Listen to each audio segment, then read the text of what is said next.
Good day everyone, I'm Charlene Mae Blance, your student nurse from Naga College Foundation.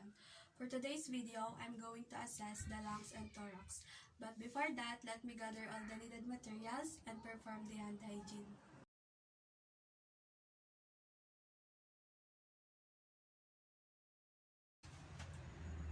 Good day sir, I'm Charlene Mae Blance, your student nurse from Naga College Foundation. For verification po, let me know your name.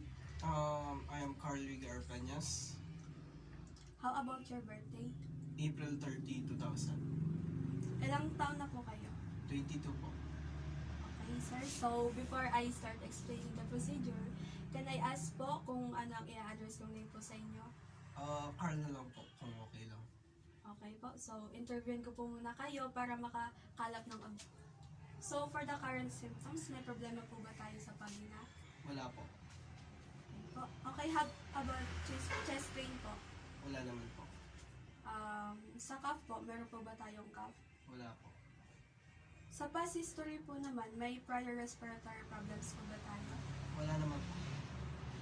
How about previous thoracic surgery or biopsy po? Wala po. Okay po.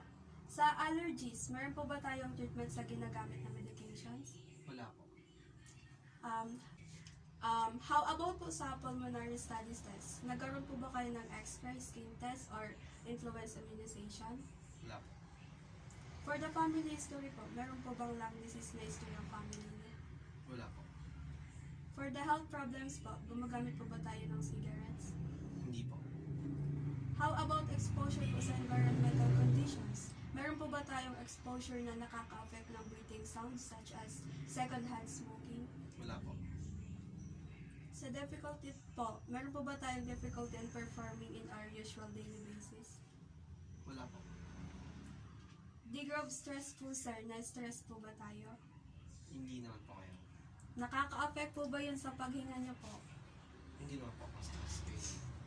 Sa medications po for breathing, meron po bang prescribe ang doktor sa inyo? Wala po.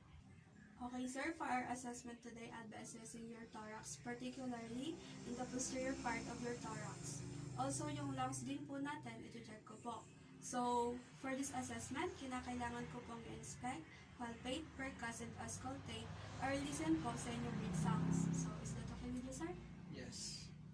So, rest assured po that all the documents between you and me and to the physician that I will refer to you is completely confidential.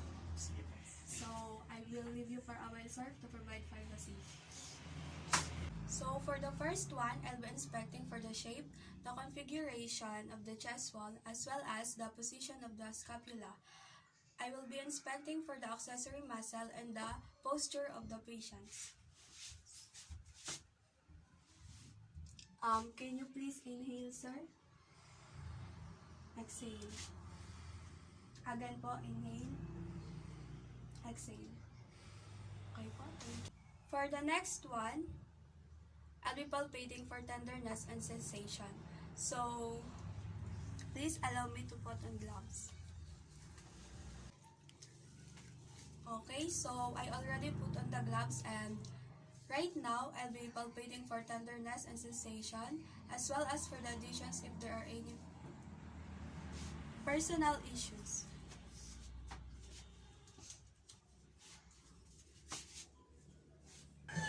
As for the scapula, it is symmetrical and I haven't seen any protrusion. For the shoulder and the scapula, it is equally horizontal position in the posterior back of the patient. Also, I haven't seen any signs of kyphosis, scoliosis, or any misalignment in the spinal cord. When I ask the patient to breathe, I observe that he uses his shoulders as an accessory muscle in inhaling and exhaling. I'll be also inspecting for the temperature. I'll be using the dorsal part of my hand.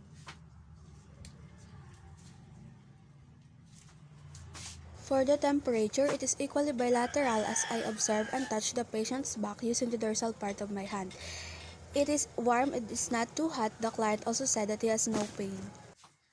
Next one is I'll be palpating for the primitus and I'll be using the ulnar part of my hands. Okay sir, can you say 99? 99? 99. 99. 99.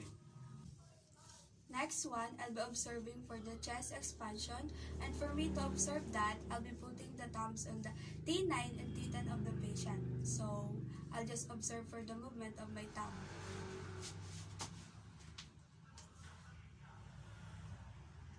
Can you inhale, sir? Exhale. For the primitus, I have observed that it is symmetric and I can feel the vibration when the patient say 99. So there is the presence of vibration as I palpate in this part. Next, I'll be percussing the intercostal space of the patient.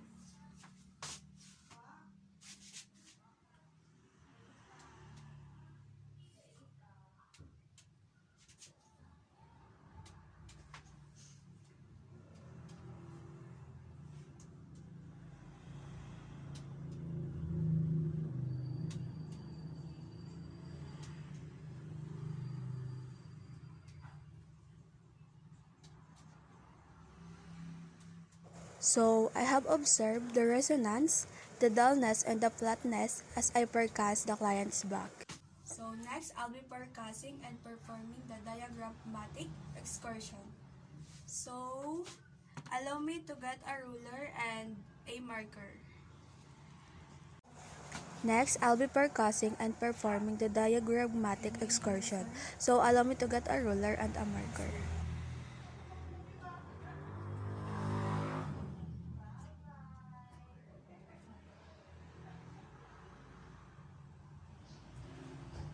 Can you inhale again, sir? Exhale.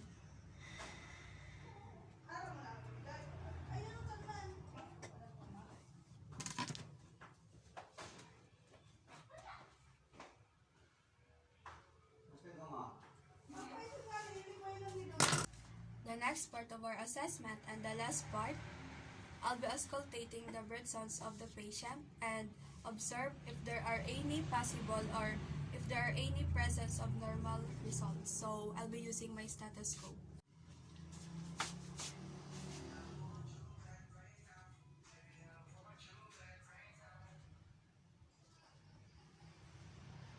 Can you inhale, sir?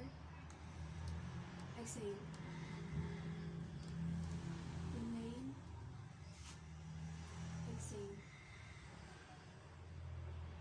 Inhale. Exhale. Inhale.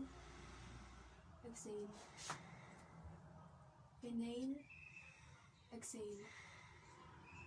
Inhale. Exhale. Inhale. Exhale. Inhale. Exhale. Inhale. Exhale. Inhale. Exhale.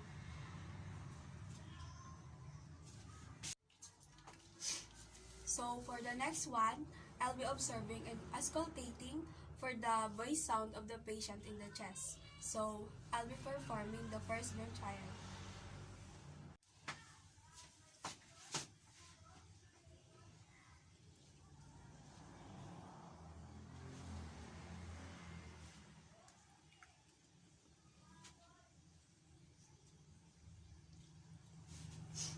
Sir, can you please say 99? 99, 99, 99, 99, 99, 99, 99, 99. So next is the egopony. Can you please say, sir, letter E? E, E, E, E, E, E, E, E. Next, I'll be inspecting for the whispered pectorality. Whisper lang.